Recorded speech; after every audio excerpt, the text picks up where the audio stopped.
السلام علیکم ورحمۃ اللہ وبرکاتہ۔ آج ہم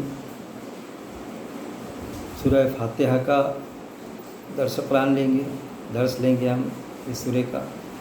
اس میں 7 آیتیں ہیں اس میں، اور اس کے تعلق سے قرآن میں جو درج ہے دوسری آیت میں، تو وہ یہ ہے کہ ہم نے تمہیں 7 چابی والی آیت عطا کی، نشانی عطا کی، پھر جو بار بار پڑھی جائے گی۔ تو دراصل ادھر ہی اشارہ ہے کہ یہ سورہ بار بار پڑھے جاتا۔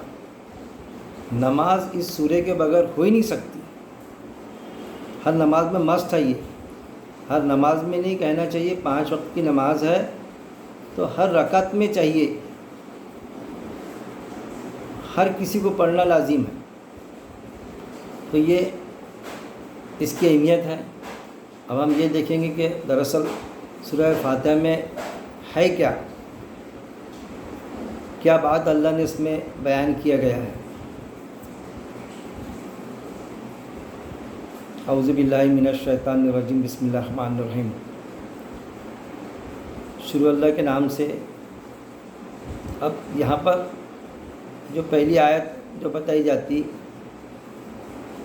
تو اس کی پہلی آیت تو یہ ہے، لیکن ہر سورے کے ساتھ میں ہم جو ایک آیت لگاتے ہیں جو قرآن میں مینشن ہے کہ اس کو بتایا جاتا شروع۔ اصل میں شروع نہیں، اللہ کے نام سے۔ اب شروع اس لیے بتاتے کہ کوئی بھی کام شروع ہوگا، ہر کوئی بھی کام زندگی کا بھی ہم جو بھی کام شروع کریں، ایک تو ہم یہ سمجھ کے رکھ لیں کہ جو بھی ایمان والا جو بھی کام کرے گا تو وہ اس کا انداز جائز طریقے کا ہوگا، اور جو بھی کام شروع کرے گا تو وہ اللہ کے نام سے شروع کرے گا۔ سوال ہی پیدا نہیں ہوتا۔ جب اللہ کا نام لے گا تو اس میں ایک بات واضح طور پر یہ چیز سامنے آ جاتی کہ اللہ نے جس طریقے سے اس کام کو کرنے کا، انجام پذیر کرنے کا اللہ نے حکم دیا، اس کے مطابق وہ اپنے زندگی کا کام کرے گا، اور دراصل یہی عبادت ہے۔ تو اللہ کے نام سے جو بڑا مہربان، یہاں پر ہے نا بسم اللہ الرحمن الرحیم، اللہ کے نام سے جو بڑا مہربان ہے، الرحمن الرحیم، جو بڑا مہربان۔ اب یہ سمجھیے کہ مہربان کے معنی کیا ہوتے ہیں۔ مہربان اللہ، ایسا مہربان، ایسی مہربانی کرنے والا کہ پوری انسانیت پر اللہ مہربان ہے۔ جو اللہ کو مانتا کہ اللہ ہے، اس پر بھی مہربان ہے، اس کو بھی بنیادی ضرورت اس کی پوری ہو رہی ہے، سورج کی روشنی اس کو آتی ہے، کھان پان جو چاہیے، زندگی کی ضرورت ہے، پانی ہے، اور جو چاہیے اس کی ریکوائرمنٹ جو زندگی کے لیے ضروری ہے وہ سب اللہ فراہم کرتا، اور ایک اچھے انداز سے۔ ایسا نہیں کہ کسی کو جو ایمان والا ہے، جو اللہ کو مانتا ہے، جو اس کی عبادت کرتا، جو فرما بردار ہے اللہ کا، تو اس کو اپنا ایک اچھی چیز، عمدہ سے عمدہ چیز، یا اس کو اس چیز کا، جیسا سیب ہے یا کوئی غذا ہے تو اس کا ایک الگ ٹیسٹ آتا ہے، اس کو دوسرے کو اس کا ٹیسٹ ہی نہیں آتا۔ ایسا کچھ بھی نہیں ہے۔ ہم بریانی کھائیں گے، اگر کسی نے بریانی کھایا، دعوت ہے، دعوت میں کھایا تو بھی اس کو وہی مزہ آئے گا، اور اگر چرا کے کھایا، بغیر دعوت کے بھی گھس گیا، تو اس کو بریانی کا مزہ کچھ خراب نہیں ہو جاتا، وہی مزہ آتا۔ ایمان والا ہے تو اس کو ہی فرما بردار بیوی ملیں گی، ایسا نہیں۔ ایمان والا نہیں بھی ہے تو بھی اس کو فرما بردار بیوی ملتی، تو بھی اس کی اولاد فرما بردار رہتی۔ ایسا مہربان ہے اللہ۔ ایون یہی نہیں، نہ ماننے والا نہیں، جو اللہ کو برا بھلا کہتے، نعوذ باللہ، اللہ کی باتوں کا انکار کرتے کھلے عام پر، اور جو ماننے والا ہے، اللہ کو ماننے والے، اس کے طریقوں پہ چلنے والے، ان سے دشمنی کرتے تو اللہ ان پر بھی مہربان ہے۔ لیکن ساری چیزیں دنیا کی حد تک کی، لیکن ایک ایسا دن آئے گا کہ جو حساب کتاب کا دن ہوگا، جہاں پر کیا ہے، بس فیصلے بانٹے جائیں گے، سارا حساب کتاب تو یہی ہو رہا ہے نا۔ تو وہاں تو پھر اللہ کی وہ جو مہربان اور رحیم کی صفت وہ نہیں۔ تو یہ بتایا گیا کہ اللہ مہربان، کیسا؟ بڑا مہربان۔ بڑا یعنی ایسا مہربان اللہ کہ اللہ کی ساری صفات چرن سیما والی، کہ مہربانی کی صفت ساری انسانوں کی جمع کر لیے، جتنے بھی جاندار ہیں سب کی مہربانی کی صفت جمع کر لیے، اس کو ملا کے اگر مقابلہ کرے اللہ کی رحمان کی صفت کا، تو ایک ذرہ برابر بھی نہیں کر سکتے. چرن سیما والی مہربانی اللہ کی، جس کی کوئی چرن سیما ہی نہیں، جو کبھی ختم ہی نہیں ہوتی. بہت ایسا بڑا مہربان، بہت زیادہ مہربان. پھر مہربان سب پر. پھر بعد میں آیا الرحیم. اور رحیم یعنی رحم کرنا. جیسا ہم کسی پر رحم کرتے نا، کسی نے غلطی کیا تو پھر معاف کر دیتے. ایک بار معاف کرتے، 2 بار بولتے یار تو بار بار ہی کر رہا ہے، میں کیا ہمیشہ معاف کرتے جاؤں. پھر معاف کرنے کا ہمارا ایک انداز ہوتا کہ بھئی کسی نے بہت زیادہ ہم پر ظلم کر دیا، ہم معاف کر دیتے. پھر ہماری نظر کے سامنے آیا تو بھئی تو میرے نظر کے سامنے مت آیا کر، کیونکہ میرے کو وہ تصویر یاد میں آ جاتی تیرے ظلموں کی. تو نے جو بغاوت کیا تھا میرے ساتھ میں. تو یہ ہے کہ ہم میں کچھ نہ کچھ کمی و بیشی رہتی ہے. انسانوں کی صفت میں موجود ہے وہ چیز، لیکن اللہ کی رحم کی صفت ایسی ہے کہ اللہ کسی کو معاف کرتا تو جتنے گناہ کیا اس نے دوبارہ بس وہ گناہ نہ کرے تو اللہ اتنے معاف کر دیتا اس کے. ایون معافی نہیں بلکہ 1000 گناہ کیے تو 1000 کے گناہ کے بدلے میں اس کو 1000 نیکی دے دیتا. ایسا معاف کرنے والا، ایسا رحم کرنے والا، ایسی رحمانیت، ایسی رحم کرنے کی صفت ہے اللہ میں کہ جو کسی میں ہو ہی نہیں سکتی، کسی انسان میں نہ کسی جاندار میں. یہ چیز یہاں پر جھلک کر آتی. پھر آیت نمبر 1 لیں گے اب ہم. الحمدللہ رب العالمین. سب تعریف اللہ کے لیے ہے جو رب ہے تمام جہانوں کا. اب سوال ہی پیدا نہیں ہوتا، ہم کو کوئی خوبصورت دکھائی دیتا، کتنا خوبصورت ہے بھائی، کس کا لڑکا ہے، کس کا بچہ ہے، کس کی بچی ہے، بہت خوبصورت ہے، کتنا اچھا کھیلتا، کتنی پیاری بات کرتا، کتنا اللہ کی بات کرتا، کتنا اللہ کے راستے پر چلتا، کتنا بہترین انداز ہے اس کا بولنے کا، بات چیت کا، کتنی ہمدردی ہے، کتنی مہربانی ہے، کتنا رحم ہے اس میں، لوگوں کی کس قدر مدد کرتا. تو اصل میں ہم یہ سوچتے ہیں کس کا لڑکا ہے، کس خاندان کا ہے، کس دیش کا ہے، کس ملک کا ہے، کس رنگ کا ہے. اللہ کے پاس اس کی قیمت نہیں ہے. ہم یہ نوٹیفیکیشن ہے، لیکن سوال ہم نے یہ سوچنا کہ اس کو بنایا کس نے، اس میں صفت کس نے ڈالا. اللہ نے ڈالا، رحم کی صفت، مہربانی کی صفت. تو تعریف تو اللہ کی ہونا چاہیے. کہ ایک ایسا انسان بھی بنایا ہے کہ جس کی ہم تعریف، جس کی خوبصورتی کی تعریف کرتے کرتے تھک جاتے ہیں ہم، چاہے وہ کیسا بھی ہو، لیکن ہم سوچتے ہیں بہت خوبصورت ہے، فلانا بہت ایماندار ہے، وہ بہت رحم دل ہے. تو ساری تعریفیں جو جاتی ہیں سب تعریف اللہ کے لیے. ہم تو جو ہے تو اللہ ہی کی ہوں گی کہ جو بھی بنایا ہے، کیونکہ کریٹر اللہ ہی ہے. کوئی چیز بناتا ہے نا، پیدا کرتا ہے نا، کریٹر اللہ ہی ہے. ہم تو انسان تو صرف کتنا بھی کرے تو ایجاد نہیں کر سکتے، صرف اسمبل کر سکتے اس چیز کو. جو اللہ کی چیزیں رہتی اس کو لے کے اس کو اسمبل کر دیتے. تو الحمدللہ یعنی سب تعریف اللہ کے لیے، ساری تعریف اللہ کے لیے جاتی ہے. کہ جو بھی ہم دیکھے، نظارے دیکھے، پہاڑ دیکھے، یہ دیکھے، تو ہم اللہ کی تعریف کرنا چاہیے. ہمارا ذہن ادھر پہلے جانا چاہیے. سب تعریف اللہ کے لیے ہے جو رب ہے تمام جہانوں کا. اب یہاں پر رب آیا، رب یعنی پالن ہار. ان کو ان کی ضرورت، زندگی میں جو ضرورت ہے، ان کی جو ریکوائرمنٹ ہے، ان کی جو ضروریات ہے وہ پوری کرنے والا، اس کو کہتے رب. ایک حاکم ہوتا تو بس کیا کرے گا، پیمنٹ دے گا. بادشاہ رہے گا، بس رعایا کو اپنا کھان پان جو بھی اس کی ضرورت ہے وہ دیتا ہے. لیکن کسی بادشاہ کی یہ مجال نہیں کہ اس کے عوام میں سے کسی کو بچے نہیں ہو رہے ہیں تو ایسا کچھ پریاس کرے وہ کہ ان کو بچے ہونا شروع ہو جائے. یہ چیز نہیں. کوئی بیمار ہو گیا تو بیماری کا علاج تک کے بھی نہیں کر سکتا، کتنا بھی بڑا بادشاہ. دوسرے کیا، خود کا بھی علاج نہیں کر سکتا. کئی بادشاہ ایسے گزرے جن کو اولاد ہی نہیں، بے اولاد، نہیں لکھا اللہ نے قسمت میں. تو یہ ہے اللہ رب العالمین. رب یعنی پالن ہار، سب کو پرورش کر رہا ہے. صرف انسانوں کی نہیں، جانوروں کی، جانداروں کی بھی، سب کی پرورش کرنے والا. اس کا پالن ہار، پالنے والا، ان کی نشو و نما کرنے والا. یہ ہے رب، سب کی نشو و نما کرنے والا. جو اللہ سے بغاوت کرتا اس کی بھی نشو و نما کرتا. وہ بھی بڑا طاقت دکھاتا، جنگ کے لیے تیار ہو جاتا، بڑے بڑے میزائل بناتا. اس کی بھی طاقت کم کر دیتا، ایسا نہیں. کیا کر سکتا تو دیکھو خود مختاری دیا اللہ نے. تو ایسا رب، سب کا پالن ہار، رب العالمین. کس کا؟ تمام جہانوں کا. اب یہاں عالمین آیا. عالمین یعنی صرف انسانوں کا نہیں، ایک انسانوں کا جہان، پرندوں کا جہان، کیڑے مکوڑے ان کا جہان. ان کے سب کے اپنے جہان ہے نا. جانداروں کے، ہر جانور کا ایک اپنا جہان ہے، ان کی اپنی لائف ہے. زندگی گزارنے کا طریقہ ہے ان کا، ایک اپنا یہ ہے، انسانوں کا بھی ہے۔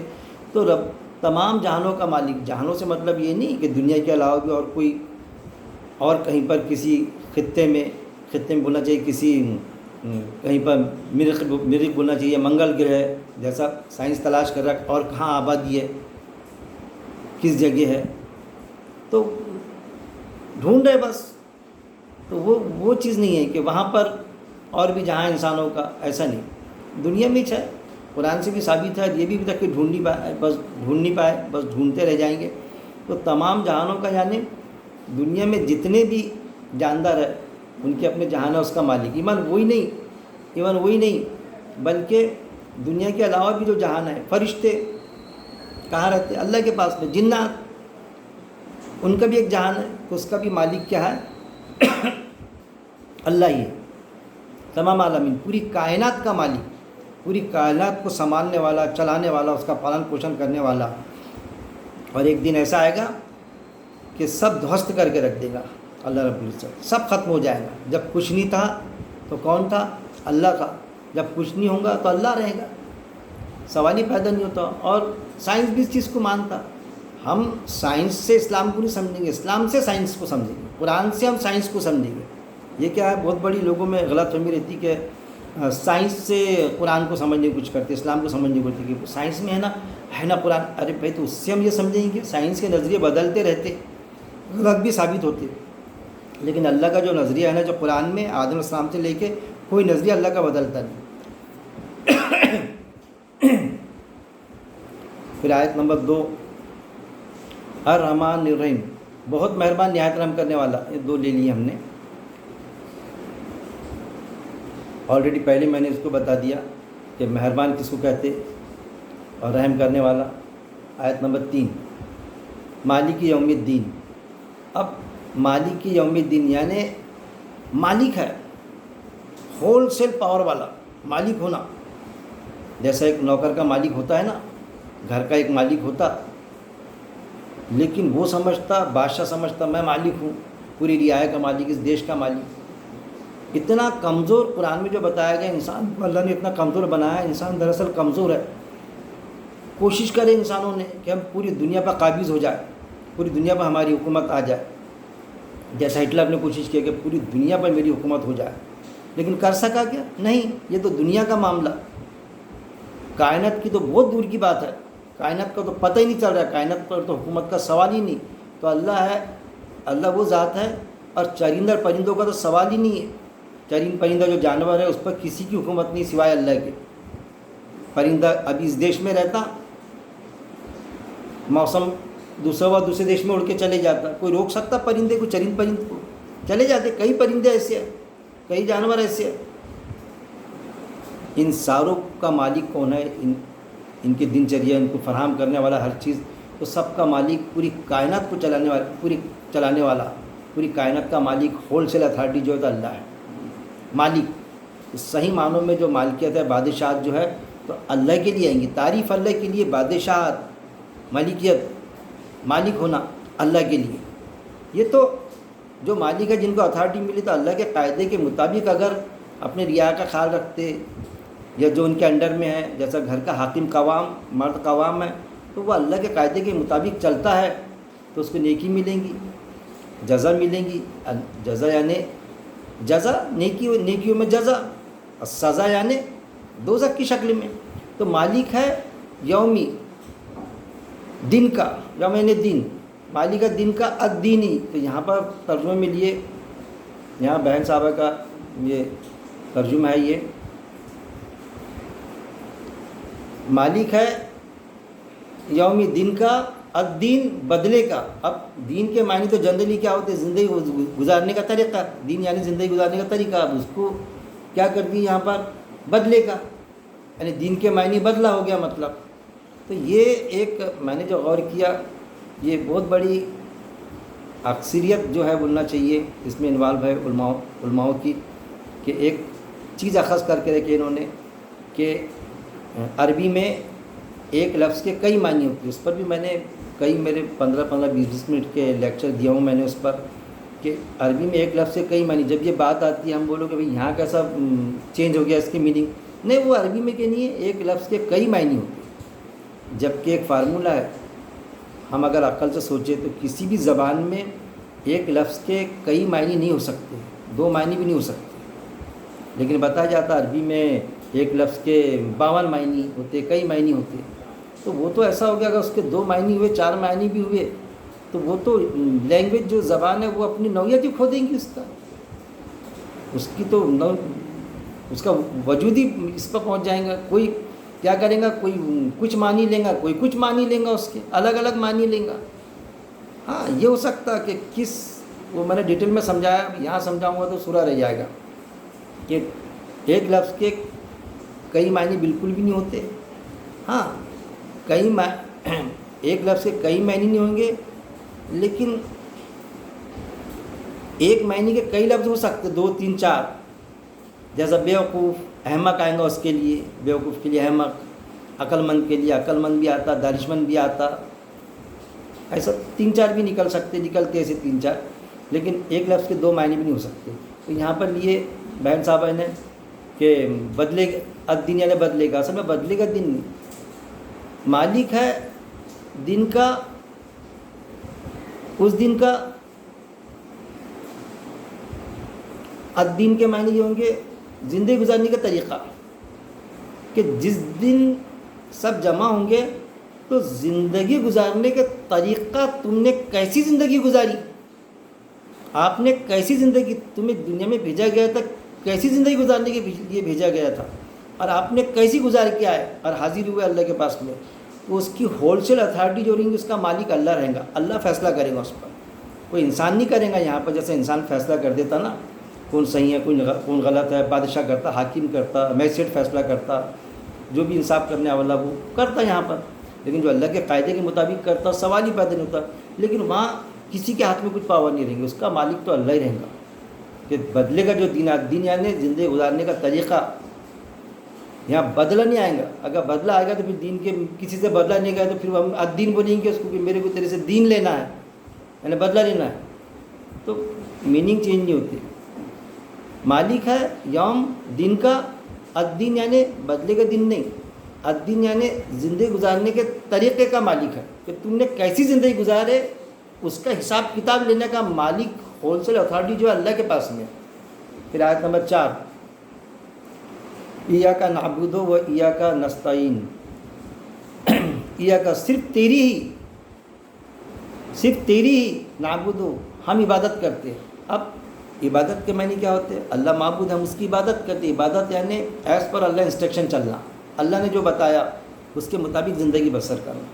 کچھ چیزیں تو ایسی ہے کہ جس کے لیے ہم بندھے ہوئے ہیں اللہ سے، کہ بھائی منہ کھانے کے کام کرتا، دانت چبانے کا کام کرتے، ہاتھ کے پرٹیکولر ایک کام ہے، دماغ سوچنے کا کام کرتا، ہمارے اعضاء بندھے ہوئے ہیں۔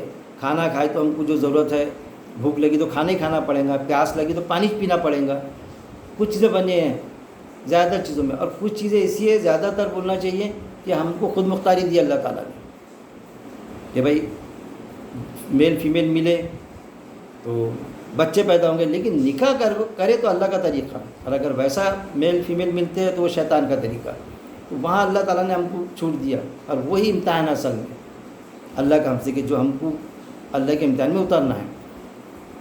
تو صرف تیری ہی عبادت کرتے، عبادت یعنی کہ ہم صرف تیری ہی ہم عبادت کرتے ہیں۔ ہم کیا ہے؟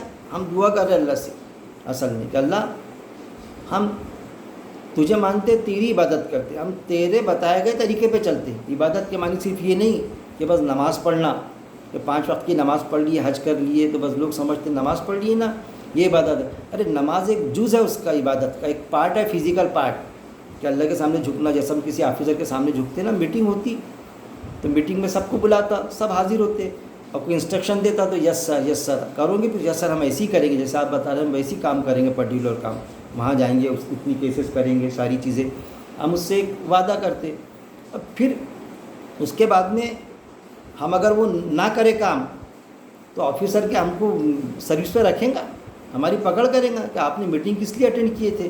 تو اصل میں کیا، نماز ایک فزیکل ہے جو اللہ سے ہم وعدہ کر رہے ہیں، اللہ کے سامنے بتا رہے ہیں، ہم اس کی وحدانیت کو اقرار کر رہے ہیں کہ ہم تیرے انسٹرکشن پہ چلیں گے۔ تو اب جب ہم نماز پڑھتے ہیں، 5 وقت کی نماز پڑھے، باقاعدہ خشوع خضوع کے ساتھ میں پڑھے، لیکن جب تک کہ ہم نے جو برے کام ہے، اگر کوئی ٹیلر ہے وہ اگر کپڑے چراتا ہے، کپڑا چرانا نہیں چھوڑا اس نے، کوئی گوالا ہے، گائے بھینس جو بھی دودھ والا ہے، وہ دودھ میں پانی ملانا نہیں چھوڑتا ہے، تو مطلب اس کی نماز کوئی کام کی نہیں، بس وہ میٹنگ اٹینڈ کرا اللہ کی، اس نے جیسا آفیسر کی میٹنگ اٹینڈ کرے ہم نے، لیکن آفیسر نے جو انسٹرکشن دیا وہ انسٹرکشن کا پالن ہم نے کیے نہیں۔ اصل میں جو ہے نا اللہ کا دین فطری دین ہے، اصل میں جو ہماری زندگی میں دن چریا میں جو ہم کرتے ہیں نا، اس پر سے سوچنا، ہر آیت پر غور کرنا کہ ہم ہماری زندگی میں کیا کر رہے ہیں اور اللہ کیا کروانا چاہتا ہم سے۔ تو ہماری زندگی میں ہماری جو اتھارٹی ہوتی کبھی، جس کے ہم غلام، دنیا میں غلام سمجھے جاتے ہیں، جس کے نوکر ہے، تو اس کے حکم ادھوری کرتے ہیں کہ ہم برابر میٹنگ بھی اٹینڈ کریں گے، ٹائم پر جائیں گے، ٹائم چھوڑ کے جاتے ہیں کیا؟ اس لیے نماز پڑھو مقرر وقت پر۔ تو یہ ایک اللہ کے سامنے حاضری ہے ہماری، جو ہم جاتے ہیں، ہم تو 24 گھنٹے اللہ کے سامنے حاضر ہی ہے، لیکن اللہ نے بتایا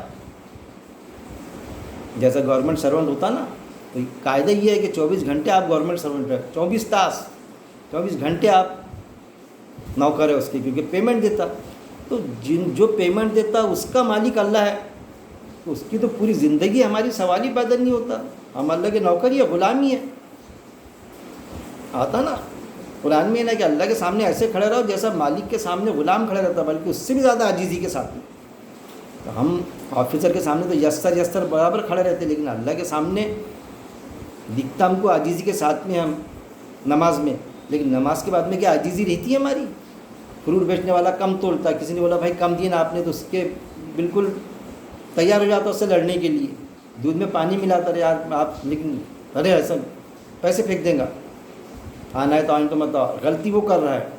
تو یہ چیزیں ہے، بغاوت کرتے تو ہم سمجھتے کہ ہم نے اس کو ڈرا دیا، اس کو نہیں ڈرا ہے، ہم نے اللہ سے بغاوت کی، اللہ کے قاعدے کو توڑے، ہم نے صرف تیری عبادت کرتے ہیں، مطلب اللہ سے ہم یہ دعا کر رہے ہیں نماز میں پڑھا جاتا سورہ، اس کے بغیر نماز ہی نہیں ہوتی، کہ ہم تیری عبادت کے معنی یہ کہ صرف فزیکل نہیں، نماز کے حد تک کے پوری زندگی میں اللہ کے عبد ہم بندے بن کے رہے، عبادت گزار بن کے رہے، ہر معاملات میں ایک ایک فعل ہمارا اللہ کی ہدایت کے مطابق ہونا، اللہ نے جیسے انسٹرکشن دیا قرآن میں، صرف تیری عبادت کرتے ہیں اور صرف تیری ہی ہم مدد چاہتے ہیں، پھر عبادت بھی تیری، لیکن کوئی مشکل آئی، کچھ آئی، کوئی چیز ریکوائرمنٹ ہم کو ہونا، تو اللہ ہم تجھ سے مانگتے، دوسرے سے نہیں مانگیں گے، اللہ سے مانگنا۔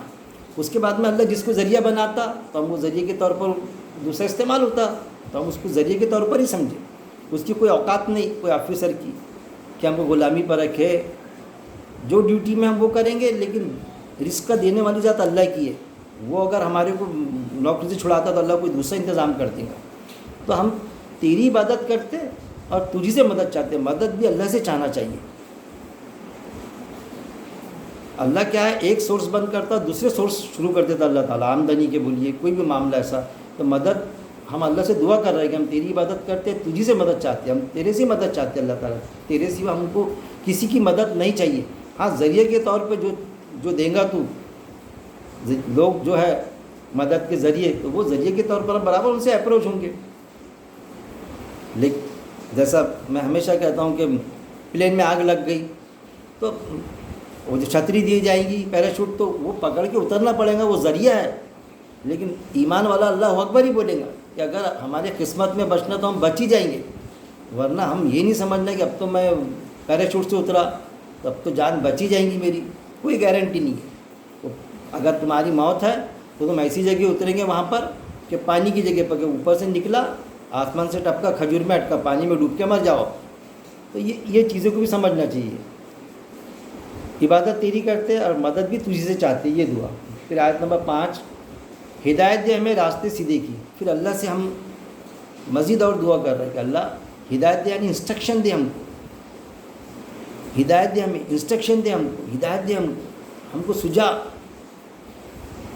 راستے سیدھے کی، صراط مستقیم، سیدھے راستے کی اللہ یہ ہدایت دے ہم کو سیدھے راستے کی طرف ہم کو دوڑا، سجا، ہمارا دھیان ادھر جائے۔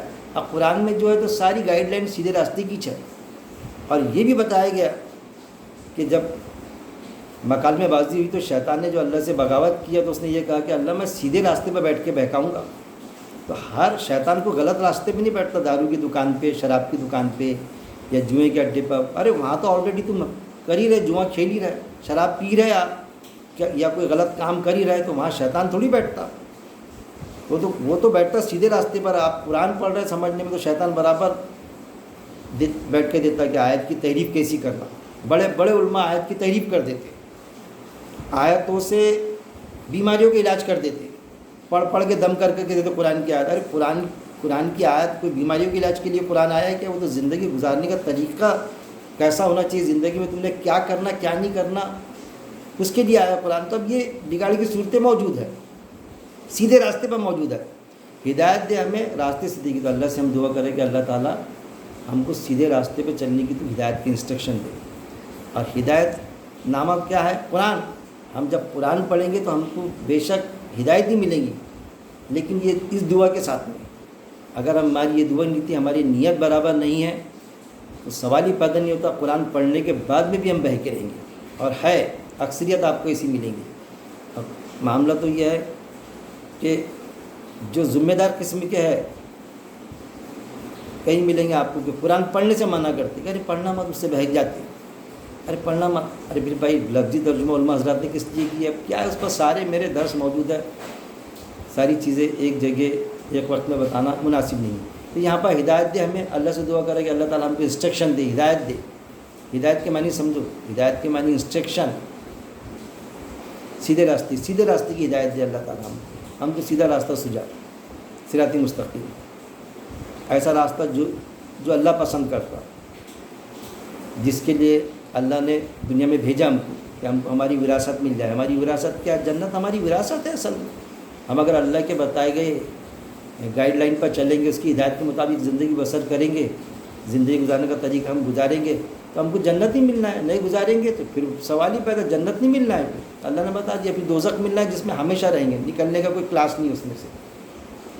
بتائے کچھ علماءوں نے، زیادہ تر علماؤں نے، کہ دوزخ میں کچھ دن رہیں گے نکل جائیں گے. ایسا کچھ نہیں ہے، وہ تو یہود و نصارہ کا عقیدہ ہے، اس پر بھی درس موجود ہے. پھر آیت نمبر 6، راستہ ان کا انعام کیا تو نے جن پر. پھر راستہ ان کا انعام کیا،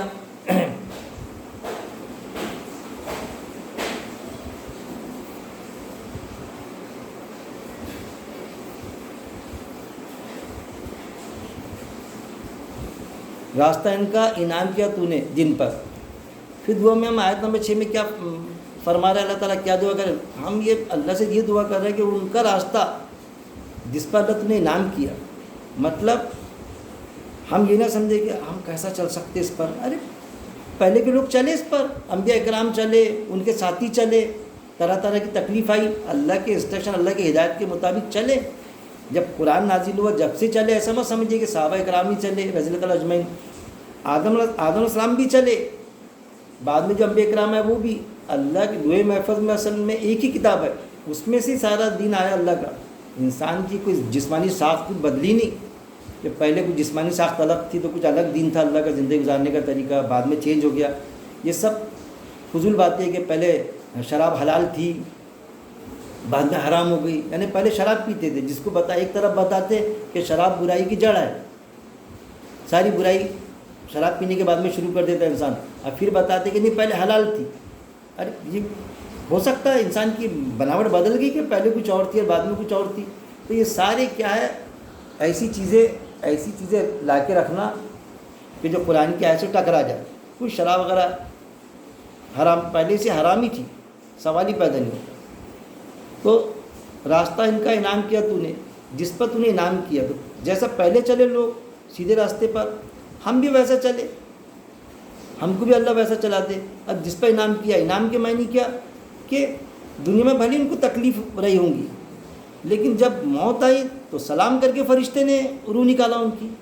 یعنی ان کی وراثت، جس کو سلام کرا سوال ہی بدلے اس کو جنت ملیں گی.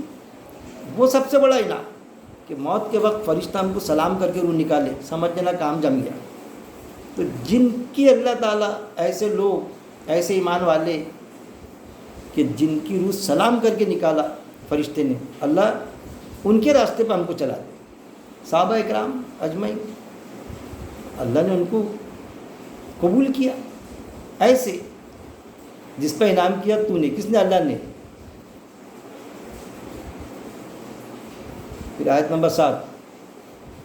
نہ ان کا جو غضب کیا گیا جن پر اور نہ ان کا جو گمراہ ہوئے. پھر نہ ان کا راستہ کہ جن پر غضب کیا، مطلب ایسے لوگوں کا راستہ نہیں فرعونی راستہ جیسا فرعون قرآن میں باقاعدہ دیے گیا کہ اس کی لاش جو ہے اللہ نے بتا دیا کہ عبرت کے لیے ہے. تو کیا فرشتے نے اس کو سلام کر کے روح نکالا کہ اس کی؟ ارے جھنجھوڑ کے روح نکالی گئی. اور کہاں جمع ہوئی؟ قرآن میں موجود ہے.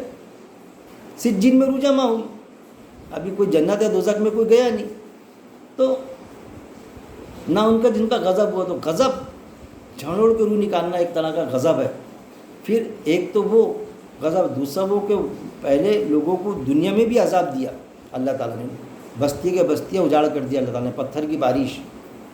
اب وہ جو اجتماعی عذاب جو ہے بند ہو گیا، لیکن پھر بھی جو ہے عذابات آتے رہتے آئے دن. اللہ کی طرف سے عذابات کا سلسلہ ختم تھوڑی ہوا، لیکن وہ جو آتے، وہ جو تکلیفیں آتی، تو جس کی بھی روح، جیسے زلزلہ آیا تو ایمان والے بھی مرتے اس میں، بغیر ایمان والے بھی، لیکن جو ایمان والا رہتا ہے اس کو سلام کر کے روح نکالی جاتی. اور جو ایمان والا نہیں ہوتا ہے، نام بھلے اس کا کچھ بھی ہو، لوگوں کو دکھنے میں دعوے داری ٹھوکتا ہو میں ایمان والا ہوں، لیکن اگر ایمان والا نہیں ہے اللہ کی لسٹ میں تو جھنجھوڑ کے روح نکالتا اللہ تعالیٰ. یہ ہے کامیابی. غضب ہوا اس پر، ہمیشہ ہمیشہ کے لیے دوزخ میں جائیں گا. نہ ان کی جو غضب کیا گیا، نہ ان کی جو غضب کیا گیا جن پر، اور نہ ان کا جو گمراہ ہے. راستہ کس کا؟ اللہ تعالیٰ چلا دے تو جن پر انعام ہوا، جن پر غضب نہیں ہوا، جو گزر چکے دنیا سے لیکن ان کی روح سلام کر کے نکالی گئی. نہ ان کا جو غضب کیا گیا، ان کی نہیں، جن کی سلام کر کے جھنجھوڑ کے روح نکالے، سلام کر کے نہیں نکالی گئی روح، جن پر ان کے راستے میں مت چلا. اور نہ ان کا جو گمراہ ہوئے. پھر ایک تو پچھلے، اصل میں قرآن کیا ہے کہ قرآن ماضی بھی بتاتا، حال کی بھی زندگی کے بارے میں بتاتا، مستقبل بھی کے بارے میں بھی بتاتا، نوٹیفیکیشن کرتا. یہ خاص بات ہے قرآن کی، اللہ کی بات جو ہے، اللہ کے لیے کی زمانہ ہے. اس میں بتایا کہ جو چلے گئے دنیا سے سلام کرے ہوئے، جھنجھوڑ کے نکالے، ان کے مطابق ویسا ہمارے کو اس ٹائپ کی زندگی گزارنے والے ہم کو بنا دے اللہ. اور نہ ان کا جو گمراہ ہوئے، ان کا راستہ نہیں جو گمراہ ہوئے، اور نہ ان کا جو گمراہ ہیں، یہاں پر بتایا گیا اور نہ ان کا جو گمراہ ہے. تو ایسے لوگ آج بھی ایمان والے بھی موجود ہیں اور ایمان کے دعوے دار بھی موجود ہیں جو گمراہ ہے.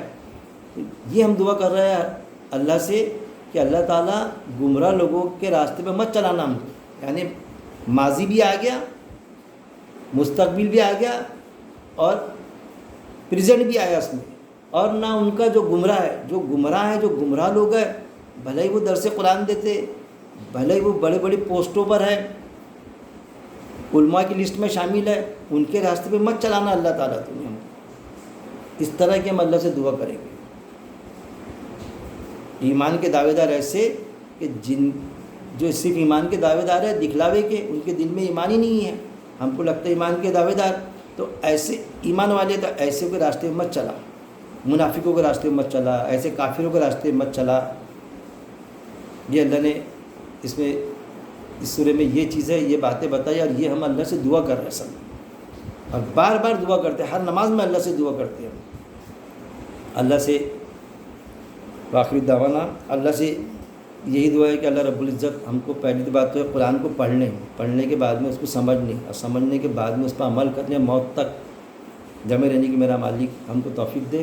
وآخر دعوانا ان الحمد للہ رب العالمین.